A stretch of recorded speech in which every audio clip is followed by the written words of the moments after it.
Assalamualaikum warahmatullahi wabarakatuh. Perkenalkan, nama saya Alvan Amalul Ahli dengan NIM 2302111028. Kali ini saya akan menjelaskan bab 2, konteks media baru dan media massa. Karakteristik dan ruang lingkup media massa. Media massa adalah sarana komunikasi yang digunakan untuk menyebarkan pesan kepada khalayak luas, dan keberadaannya telah mengalami 3 tahap perkembangan: tradisional, industri, dan pasca industri. Perkembangan teknologi telah mengkategorikan media massa menjadi media cetak seperti koran dan majalah, dan elektronik, radio, dan televisi. Kemudian muncul media daring yang merupakan konvergesi dari komputer, komunikasi, dan konteks, memungkinkan informasi disajikan dalam berbagai format dan menyebar dengan cepat. Contohnya tuh kayak situs online kayak Instagram, terus saluran WA, dan kayak gitulah, sama kayak TikTok, terus kayak berita-berita gitu. Terus karakteristik media cetak atau surat kabar dan majalah. Media cetak memiliki karakteristik aktualitas tertunda ke dalam informasi, segmentasi audiens, dan daya simpan. Ini berarti pesan perlu direncanakan jauh-jauh hari. Materi perlu kayak data kompleks, pilihan media harus tepat untuk audiens relevan, dan informasi menjadi jejak permanen. Contohnya kayak artikel, terus contohnya kayak artikel, sebuah artikel mendalam di dalam majalah tentang perubahan iklim yang terbit bulanan. Karakteristik media elektronik.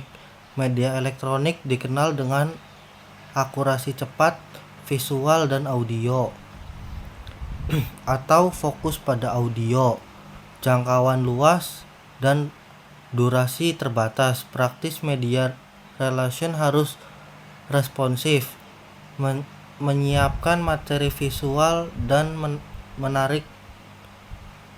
yang menarik, dan menyampaikan pesan ringkas. Contohnya seperti breaking news. Terus kayak contohnya yang di Indonesia tuh breaking news tuh ada on the spot, terus kayak TV One, RCTI, kayak gitu-gitu. Karakteristik media daring. Media daring menawarkan akualitas seketika, interaktivitas, penggunaan multimedia, personalisasi, dan segmentasi mikro, serta daya sebar luas dan cepat. Ini membutuhkan pemantauan konstan, respon cepat, pengelolaan komentar, produksi berbagai jenis konten, dan membangun hubungan dengan influencer. Contohnya sebuah berita viral di Twitter yang menyebarkan dalam hitungan menit setelah dipubliskan. Pengaruh karakteristik media terhadap media relation. Karakteristik media membentuk perbedaan masing-masing media massa. Yang penting untuk diketahui oleh public relation dalam publisitas korporasi, jenis media cetak dapat dibedakan berdasarkan waktu terbit, isi, dan segmentasi. Berdasarkan kombinasi tersebut, media cetak terbagi menjadi koran, tabloid, dan majalah.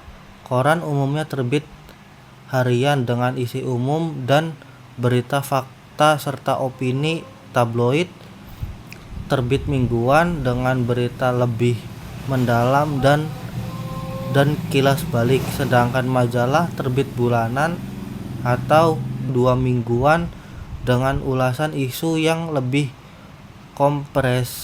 komprehensif dan mendalam.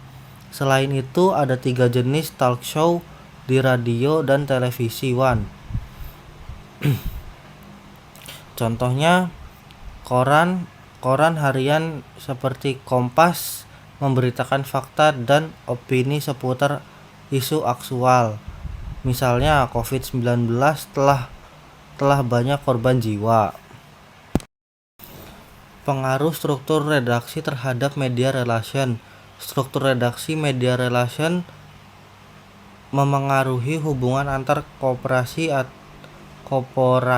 atau institusi dengan media massa dan media sosial.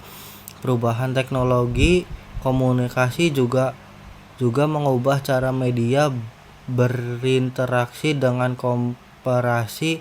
Media sosial telah menjadi platform penting dalam membentuk opini publik.